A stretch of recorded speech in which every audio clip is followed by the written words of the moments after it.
This is RTV6 News at 7, working for you. Thanks for joining us here at 7 o'clock. I'm Mark Mullins. And I'm Amanda Starantino. Tonight, a major issue families on the north side have dealt with for years. Just to make it to their home, they have to drive down an alley filled with large holes. And it's not a problem just unique to this neighborhood either. Hundreds of complaints are open right now at the Mayor's Action Center for alley chuck holes. RTV6's Nicole Griffin is finding out when and if these ever become a priority for the city. Jennifer Denise takes care of her father, who lives off North Keystone Avenue. He had a stroke over the summer and was also diagnosed with dementia. Because of that, he now receives in-home care. And so getting help sounds great, but I panic when they say they're going to send people out to the house. I'm like, how are they going to get to him? For years, the alley, which is the only way to access his home, has been filled with large holes. They were huge. It looked like lakes. It's city property, so it needs to be cared for. My dad pays his taxes. Why are we not taking care of it? The Mayor's Action Center confirms Jennifer did file a complaint back in 2015, and that original complaint is still open to get work done on this alley. Jennifer tells me she is tired of waiting, so she hired a company to do the work. Jennifer paid like over $780 for this. It's terrible. It has not been maintained at all. There were 3 enormous chuck holes, car-sized chuck holes that are, 8-10 inches deep, and I don't think she should have to pay for that. Unfortunately, Jennifer is not alone. There are currently more than 2,000 open alley chuck hole complaints with the Mayor's Action Center. Some may be duplicate calls for the same chuck hole. There are 2 major factors keeping the city from prioritizing alley repairs. One, DPW does not receive gas tax revenue for non-named streets, meaning only larger thoroughfares and residential streets are considered when allocating funding to Marion County. And second, since alleys are less traveled, a spokesman says it makes it hard to justify using limited resources on roads not used by the community as a whole. Working for you on the north side, Nicole Griffin, RTV6. And DPW says while alley work is not a priority now, if more funding for transportation infrastructure maintenance becomes available, it would help their ability to address alley issues in the future. The newly created street maintenance team has used 100 tons of upcycled asphalt material for alley repairs this year. RTV6 is getting answers for frustrated residents of a Beach Grove apartment complex, but management says it will take some time to address major sewage and mold problems. One resident says his kitchen sink is flooded with sewage, so he has to wash his dishes in the bathroom. Another says mold is giving her headaches and making her sick. They say for a while they were afraid to speak up about the issues at the Diplomat Apartments off Emerson Avenue, but now they're getting the health department involved. There's mold everywhere. There's even patches where the carpet's pulled up and you can see the mold. It stinks. It stinks in the hallway when you go out in the hallway. Like, they don't care. Diplomat Apartments tells RTV6 they are dealing with the health department and the repairs will take time because the building has been around since the 1960s. We're waiting to learn what action the health department might take to help residents. If you ever have safety concerns in your own neighborhood and you aren't getting answers, turn to us. Email us at workingforyou@rtv6.com. A woman is under arrest tonight for allegedly driving while under the influence and crashing into a Warren Township school bus. ISP says the woman was speeding when she lost control and spun into the side of the bus. 2 children and an adult on the bus were hurt but expected to be okay. The driver, who investigators say caused the crash, was taken to the hospital and later arrested. 2 former executives of an Indianapolis trucking company are charged with conspiracy and fraud, causing a stock loss of more than $60 million. The former COO and CFO of Celadon face about 10 counts each of conspiracy, wire fraud, securities fraud, and making false statements. They are accused of trading away older trucks to get newer ones and intentionally inflating the prices on the invoices. U.S. Attorney Josh Minkler said they betrayed the trust of their investors by lying about the financial information. The financial system, our markets in this country, our pensions, our nest eggs are built on that trust. The 2 men were arrested this morning and released on bail. Today, Ivanka Trump wrapped up her visit to Indiana, focusing on job training opportunities with a stop at the Indiana Women's Prison. Trump, along with Commerce Secretary Wilbur Ross, Apple CEO Tim Cook, And Governor Eric Holcomb attended a meeting of the American Workforce Policy Advisory Board. They heard from inmates who are part of the Last Mile program. That's a program that teaches computer coding to help inmates find work once they are released. Some of the Last Mile participants met with Ivanka Trump today and showed off the website they've been working on. Well, there is one fewer building sitting empty on the northeast side tonight. The new Aldi has moved into the former Marsh on 82nd Street near Allisonville Road. That Marsh had closed back in 2017 after the grocery chain filed for bankruptcy, leaving a gap in grocery options for people living nearby. Aldi says this new location is part of a nationwide expansion to reach 2,500 stores by the year 2022. Taking a live look outside at Monument Circle, crews from RTV6 have been out there all day long collecting toys as part of our 6 Shines on Toy Drive. Today's collection is over, but the giving continues. Here's Storm Team 6 Chief Meteorologist Kevin Gregory with a look at some of the generosity we witnessed today. Kevin. What a great day on Monument Circle for the 6 Shines on Toy Drive. As you can see, the monument lights are bright, and the holidays will be brighter for 5,000 Central Indiana children. That's an estimate. It may be more than that, thanks to your generosity supporting the RTV6 Toy Drive. For 19 years now, we've been in the heart of the city to warm the hearts of families in need during the holiday season. 5 charitable organizations will benefit today. Grace Church Care Center will distribute toys to Project Angel, the Urban Act Academy, Servant's Heart, and then through the Red Cross, children of deployed National Guardsmen will benefit from the toy drive. We've been here since before sunrise. It ended after sunset. I'll mention U-Store locations and any Applebee's you can still drop off toys. They'll be distributed after December 16th. From all of us, we say thank you very much. And Kevin, we had some fantastic weather for the toy drive today because we have certainly had some cold and snowy collection days. We made it to 50 degrees in the city, the warmest we've been since right before the Thanksgiving holiday. 55 was your high in Bloomington. Right now, those temperatures sliding back. You're already to 40 in Bloomington. We've got middle 40s around Indy and Muncie and 37 degrees in the Peru area. That's as we have those clear skies that brought us the sunshine earlier today, but clouds are going to be increasing. You can see a few light rain showers here into southeast portions of Missouri. We're going to keep our forecast dry here as we go through this evening, just increasing those clouds, and that with a south breeze should level off those temperatures a little bit here into the upper 30s. In fact, I think they will start to rise a little bit as we go into tomorrow morning and kids are heading out to the bus stop. Temperatures are going to be in the middle 40s with that isolated shower mainly for some southern areas. So we're going to be talking about that chance. Also some mild temperatures coming our way, rain next week, and a cold blast to follow. Tonight, the naval community is searching for answers after one of their own opened fire at Pearl Harbor's naval shipyard. 2 men were killed and a 3rd victim is now in the hospital. The shooter died of a self-inflicted gunshot. ABC's Elena Gomez has the latest on the shooter and the investigation. Terrifying moments at Pearl Harbor's famed Navy shipyard. I heard a bunch of shots going off in the area, and we were told by my chief to hunker down. A shooting sent the base and surrounding community into lockdown. I looked out in time to see the shooter, who was, I assume he was a sailor because he was in uniform. The shooter, identified as G. Romero, a 22-year-old Navy sailor who fired shots inside a warships and submarine shipyard, killing 2 people and injuring a 3rd before turning the gun on himself. Authorities say all of the victims are men and civilian contractors on the base. It's still not clear if the gunman knew them.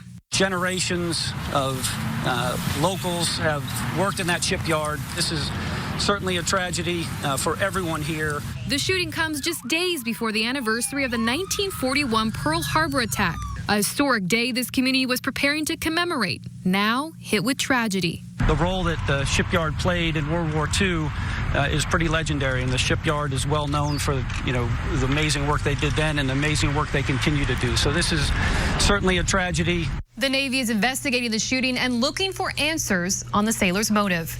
In Los Angeles, Elena Gomez, ABC News. Still ahead here on the news at 7, lessons learned from a shocking attack almost 25 years ago. Why Oklahoma City bombing survivors want the country to remember what happened. Plus, local businesses can't keep up with the demand for Christmas trees. A look at why there's a shortage and how tree stands are coping. For goodness sake, and help our 6 Shines on Toy Drive. Welcome back to the news at 7. This coming April will mark 25 years since a bomb went off outside the federal building in Oklahoma City, killing 168 people. It's a moment that Oklahoma City considers its darkest hour and one that changed the way we view terrorism nationwide. Tonight, Chris Stewart shares with you stories of people who continue to feel the impact of that today.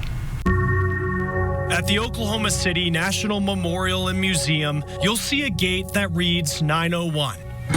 A time that represents an innocence. It was a day like any other day.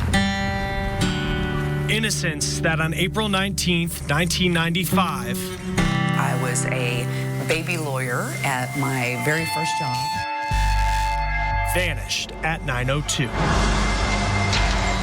Melissa McLaughlin Houston was sitting at her desk that morning. When you're that close, you actually don't hear a boom. The first indication that I had that anything was going on was just a rush of wind, just an unbelievable rush of wind. She wasn't physically injured when the bomb went off in front of the Alfred P. Murrah Federal Building, but it left her in shock. I just had this incredible sense of evil. Just something evil had happened. Donna Weaver's life also changed that day. Her husband, Mike, was an attorney on the 8th floor. He told his sons, told his sons every day that I love you. He was a dedicated father and a coach. His little phrase was, as he dropped him off from school, was, I love you and don't you ever forget it. He's one of the 168 people killed. And I could see that there was a giant chunk of the building missing. Donna only worked 2 blocks from the explosion. I had a voice in my head that said, be careful, be safe, you gotta take care of my boys. 2020 will mark 25 years since this domestic terror attack. Nobody would have thought terrorism. I mean, back in 1995, that wasn't anything that anyone would have thought of. Those responsible were Americans, fueled by a hate for the U.S. government. It's important to continue to know what happened here and how it was done, and that it was done by 2 guys, really.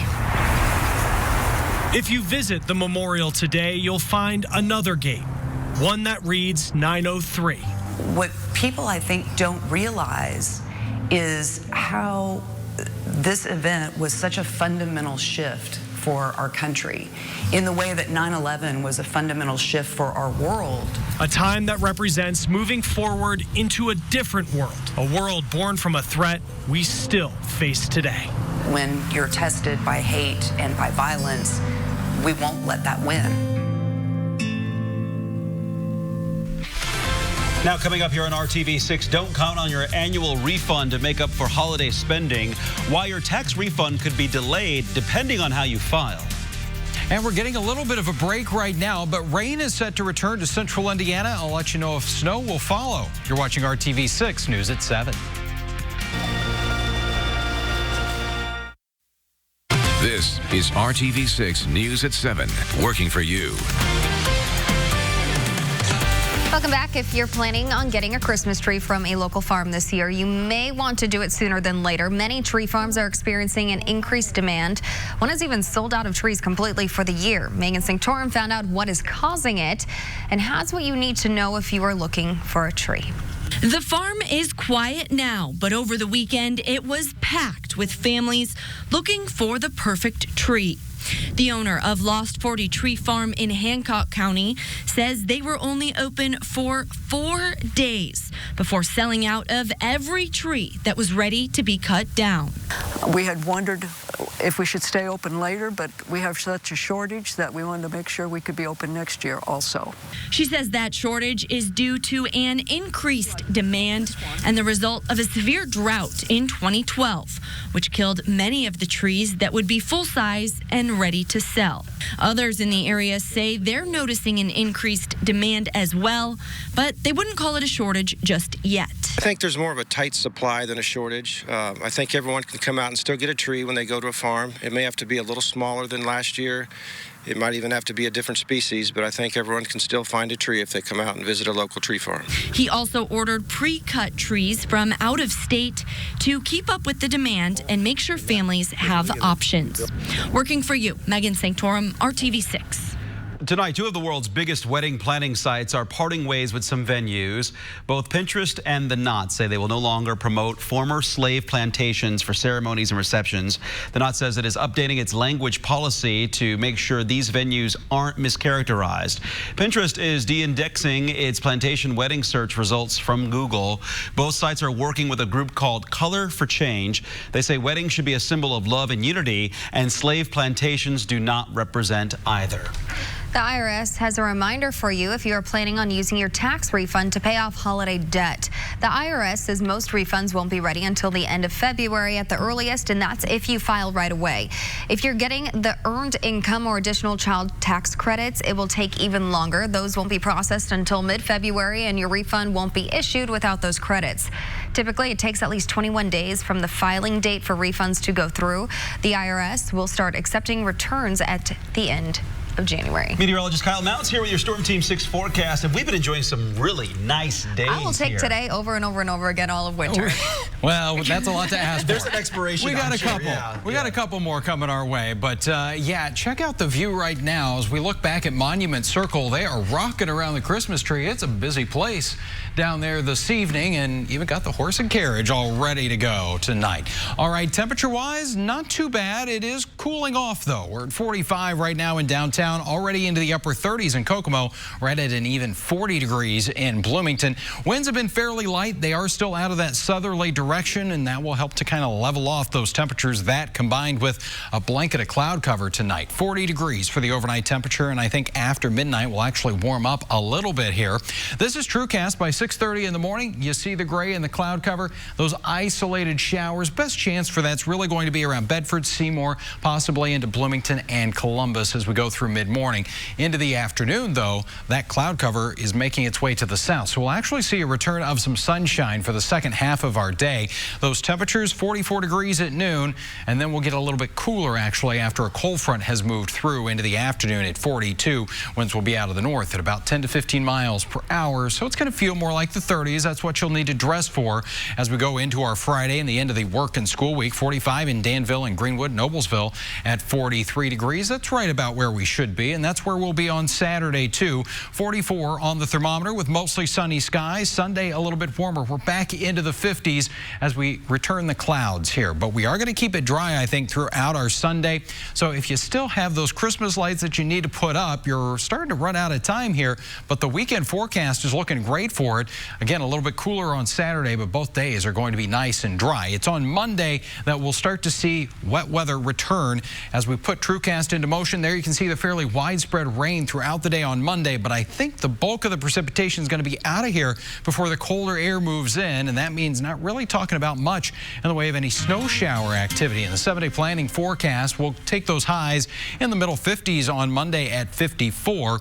Then we'll start to get a little bit colder here as we go into Tuesday, 36 degrees. 28 on Wednesday. We've got those lows into the teens Wednesday and Thursday mornings. So, Amanda, enjoy the 40s and 50s. Rude awakening coming up, right? I don't ask for much, Kyle, but come on. Thanks, Kyle. Well, still ahead, how much shrimp does it take to make a champion? We'll tell you how much competitive eater Joey Chestnut needs to gobble down at a downtown Indy contest to set a new record. That's coming up next right here on RTV6. Drybot.com and make your home a Drybot home. The Muncie police chief is stepping down at the end of the year. Chief Joe Winkle tells RTV6 he is retiring for the second time.